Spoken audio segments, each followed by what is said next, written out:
Oi, pessoal, dando continuidade aos nossos conteúdos, nós veremos hoje sobre corrente e dispositivos elétricos, condutores e isolantes elétricos. Então, a facilidade com que os corpos perdem ou recebem elétrons depende de diversas características, e uma das mais importantes é o tipo de material que compõe o corpo. Nos átomos de materiais metálicos, a atração entre o núcleo e os elétrons na região mais externa da eletrosfera é muito fraca, de modo que eles podem transferir elétrons facilmente. Então, nós chamamos de elétrons livres os elétrons que se movem pelo material passando de um átomo para o outro. Materiais metálicos como ouro, cobre e ferro são bons condutores elétricos. Ainda existem materiais formados por átomos nos quais os elétrons estão fortemente atraídos pelo núcleo. Esses elétrons têm uma grande dificuldade de se deslocar por esses materiais e são caracterizados como isolantes elétricos. Então, é o que ocorre, por exemplo, com o plástico, a borracha, o vidro e a cortiça. Então, esses exemplos aí são exemplos de isolantes elétricos. Fios condutores e corrente elétrica. Os fios elétricos, eles são finos, cilíndricos, com diâmetro constante, flexível e feito de material condutor, ou seja, feito de ouro, de cobre. Já os cabos, eles são formados por vários fios elétricos finos. Um fio e um cabo com o mesmo diâmetro, os fios tendem a ser mais rígidos e os cabos mais maleáveis, ou seja, mais flexíveis. Cabos elétricos são exemplos de utilização de materiais de condutores e isolantes. Para instalações residenciais, são utilizados cabos com fio de cobre. O cabo ele é recoberto por uma camada de material isolante, geralmente é o plástico, o que permite um manuseio e uma utilização de forma segura. As linhas de transmissão ou de distribuição de energia elétrica, como a gente pode ver em postes, por exemplo, os cabos eles são feitos de alumínio ou de uma mistura de alumínio e aço. Esses cabos eles precisam ser muito resistentes, pois eles transmitem grande quantidade de energia e precisam também suportar o próprio peso e resistir também aos ventos e tempestades, já que eles geralmente estão no meio externo, né? Estão nas ruas, nas avenidas, nas matas. Os elétrons livres de condutores elétricos movimentam-se em todas as direções. Em certas condições, esses elétrons eles podem ser colocados em um movimento ordenado, ou seja, todos seguem para uma mesma direção e sentido. Isso ocorre quando as extremidades de um fio condutor são ligadas a uma tomada ou as extremidades de uma pilha. Esse movimento ordenado de elétrons constitui a corrente elétrica. Geradores e tensão elétrica. Em 1800, o italiano Alessandro Volta construiu um equipamento que era capaz de produzir corrente elétrica continuamente. Esse equipamento ficou conhecido como pilha de Volta, que é o que vocês estão vendo aí na imagem.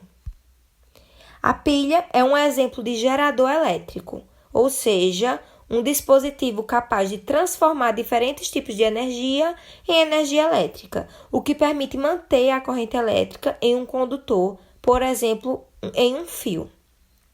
Essa invenção era formada por discos de zinco e de cobre colocados uns sobre os outros e alternadamente, e separados por pedaços de tecidos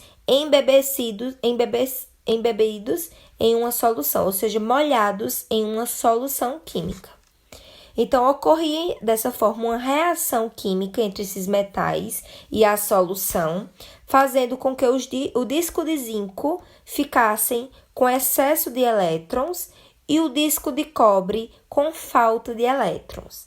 Como a corrente elétrica ela é produzida por um fluxo de cargas, quando um fio condutor ele é ligado às extremidades de uma pilha, por exemplo, os elétrons que estão no disco de zinco, eles fluem de maneira ordenada, ou seja, de forma organizada, de forma ordenada, para o disco de cobre, estabelecendo então uma movimentação de cargas elétricas.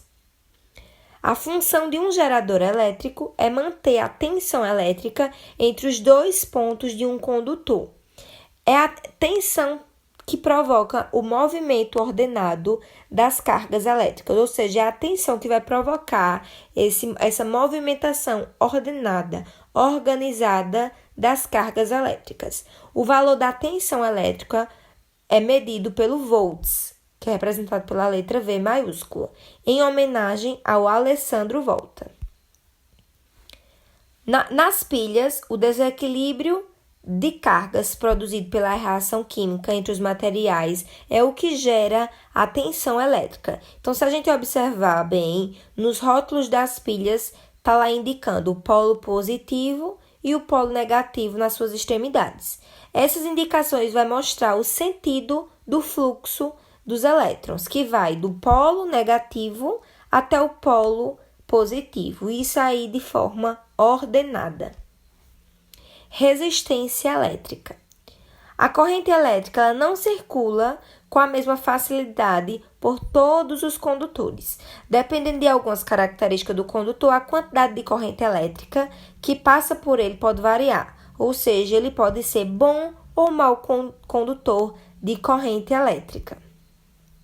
A resistência elétrica é a medida da dificuldade que um material oferece à passagem da corrente. Assim, quanto maior o valor da resistência elétrica, maior vai ser a dificuldade da corrente elétrica de percorrer todo o condutor. A resistência elétrica de um condutor depende basicamente de 3 características: do comprimento, do diâmetro e do material que ele é feito. Em geral, nós chamamos de resistor os dispositivos utilizados para controlar a intensidade da corrente elétrica que percorre um circuito. Então, se a gente observar aqui nessa imagem, aqui tem uma comparação de resistência do fio de condutor. Primeiro, nós vamos ver em relação ao comprimento, Nós temos aí o exemplo letra A e letra B. Quanto maior o comprimento do condutor, maior é a resistência elétrica.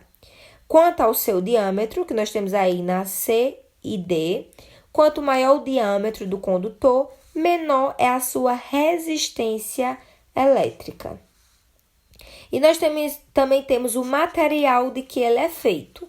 O cobre é utilizado em fios elétricos por ter uma baixa resistência elétrica. E o seu melhor condutor é o alumínio. Então, observem bem as características de cada fio de condutor, Nós temos fio de cobre, fio de alumínio, nós temos também diferentes diâmetros e diferentes comprimentos. Então, tudo isso vai caracterizar uma maior ou menor resistência elétrica.